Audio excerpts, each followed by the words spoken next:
Todas as coisas me são permitidas, mas nem todas são proveitosas.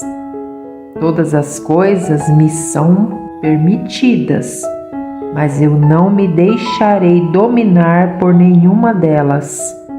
Os alimentos são para o estômago, e o estômago para os alimentos. Deus, porém, destruirá tanto um quanto o outro.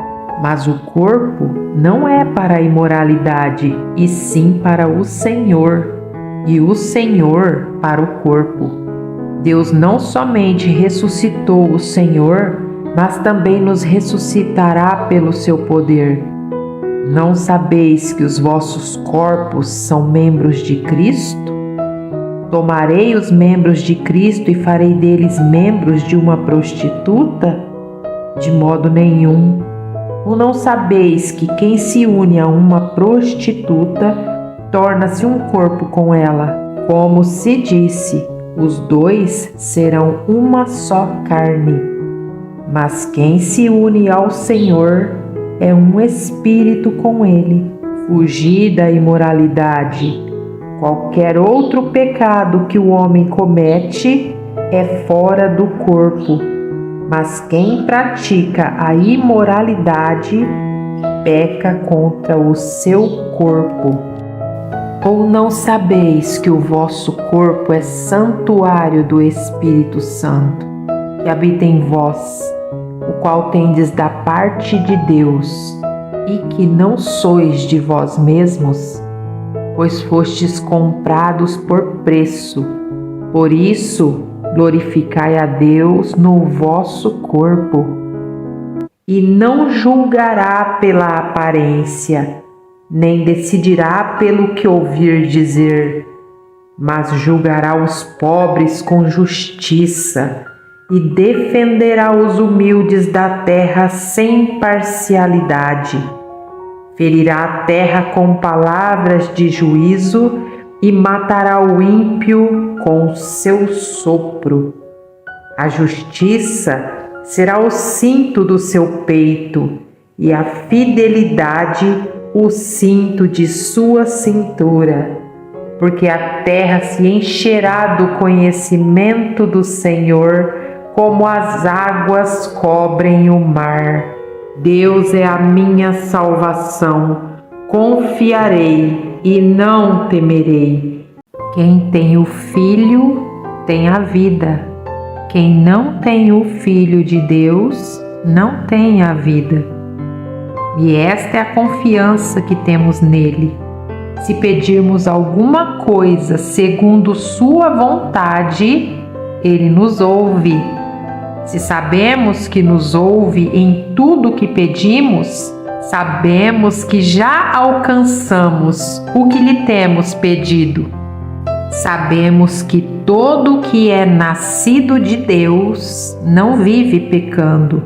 Pelo contrário, aquele que nasceu de Deus, Deus o guarda e o maligno não o toca.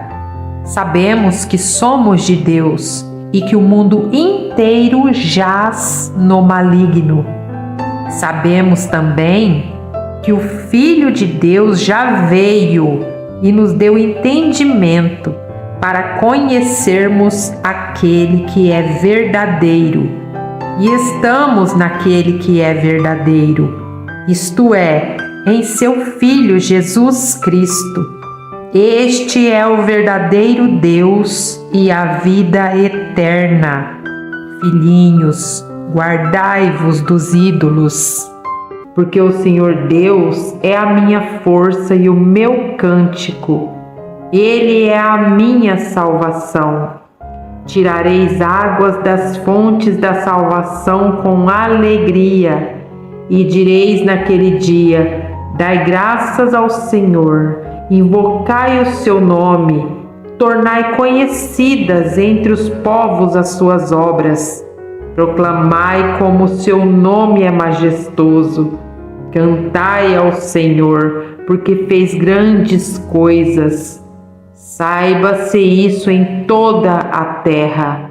Exulta e canta de alegria, ó habitante de Sião, porque grande é o Santo de Israel no meio de ti. Nenhum dos governantes desta era compreendeu essa sabedoria, pois se a tivessem compreendido, não teriam crucificado o Senhor da glória.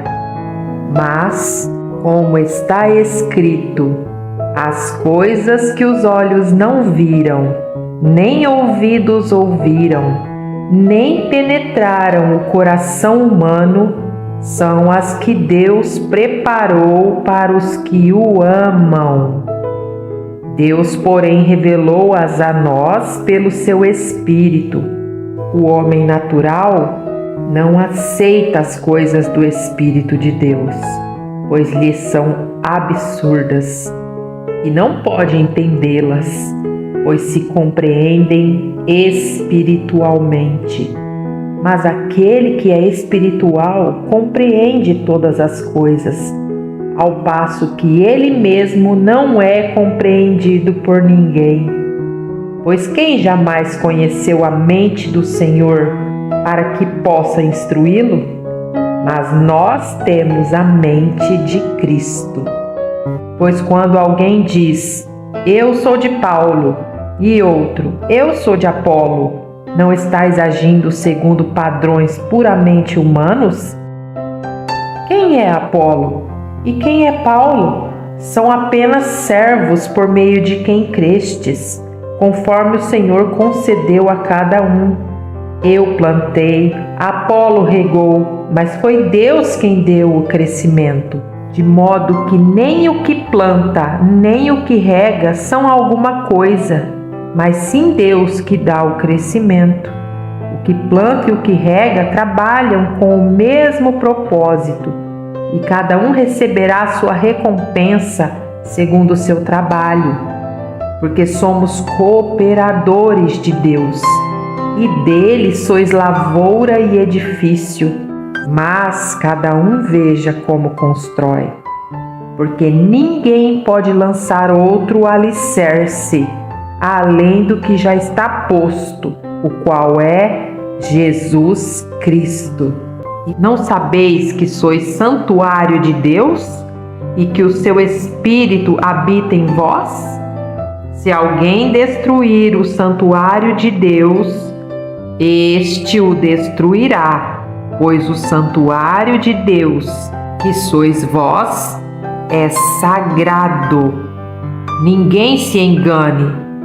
Se alguém dentre vós se considera sábio nesta era, torne-se tolo para vir a ser sábio, porque a sabedoria deste mundo é uma tolice diante de Deus, pois está escrito, ele apanha os sábios na sua própria astúcia.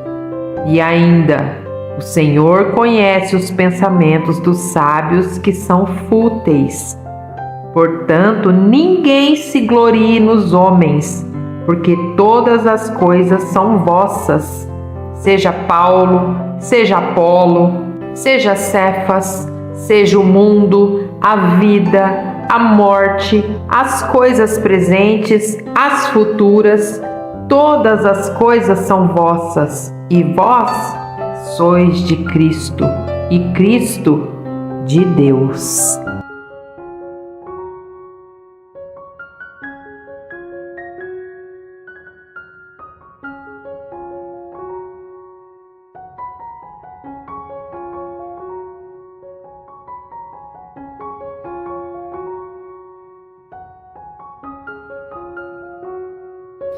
O amor seja sem fingimento, odiai o mal e apegai-vos ao bem.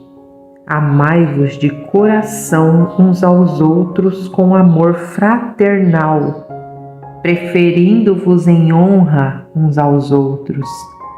Não sejais descuidados no zelo, sede fervorosos no espírito, servi ao Senhor. Alegrai-vos na esperança, sede pacientes na tribulação, Perseverai na oração. Socorrei os santos nas suas necessidades.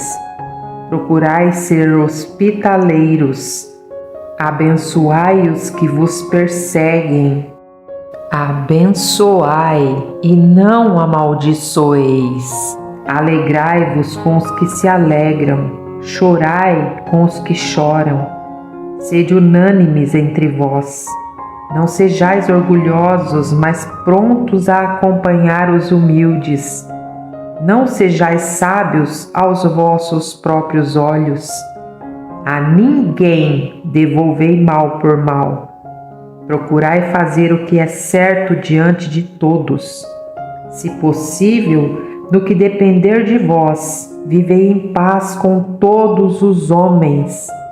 Amados, não vos vingueis a vós mesmos, mas dai lugar à ira de Deus, pois está escrito: a vingança é minha, eu retribuirei, diz o Senhor.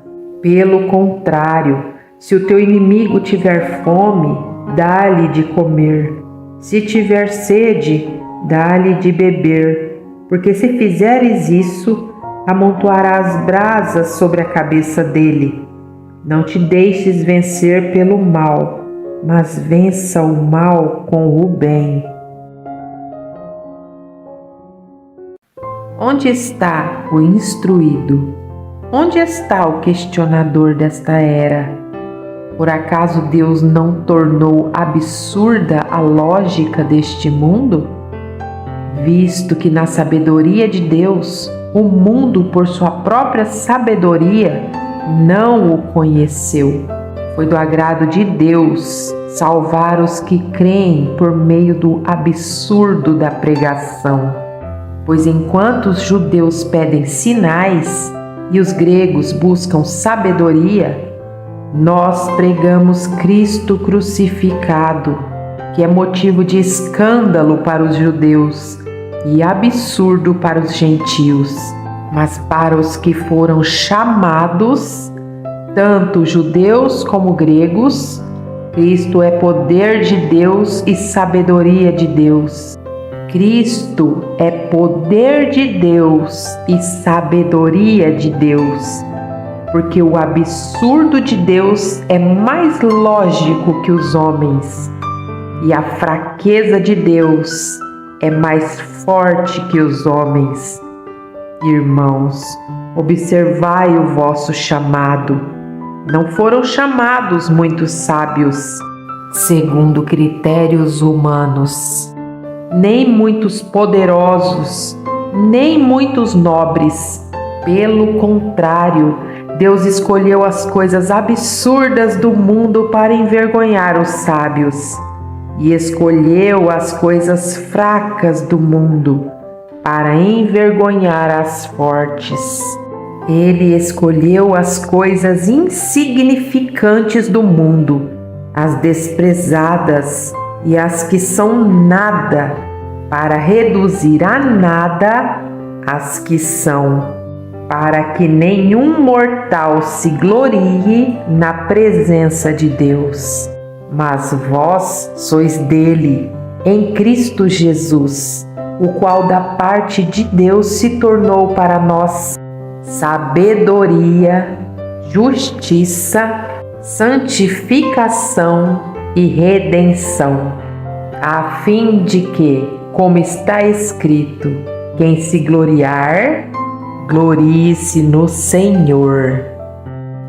Compartilhe com quem você ama e não se esqueça de se inscrever no meu canal.